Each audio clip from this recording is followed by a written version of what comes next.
Have you ever pondered the term design metric? Well, you're not alone. It's a phrase that's tossed around in creative circles, but what does it really mean?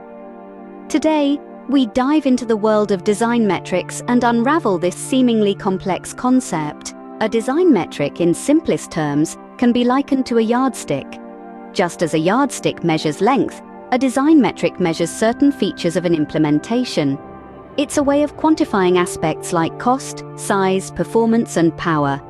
Essentially, it's a method of understanding the value and impact of design decisions. Imagine a design metric as a translator that communicates the language of design into the language of business. It helps to convey the worth of a design in terms that stakeholders can understand.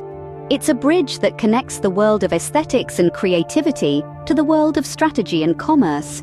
Now, there are a few key points to remember about design metrics. First, they are not one size fits all. Different projects will require different metrics. It's all about finding the right measures that align with the goals of your particular project.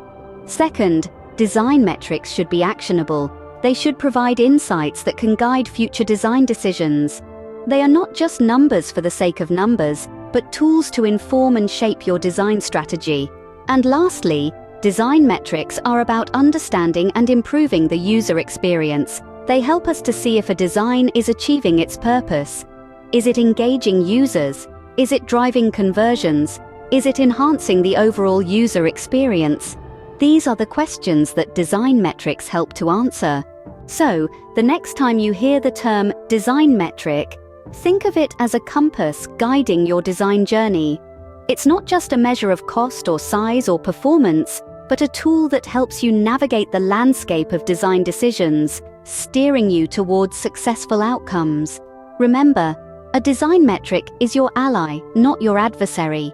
It's there to help you understand, evaluate, and improve your design process. So embrace it, understand it, and use it to your advantage. You'll find that it can be a game changer in your design journey.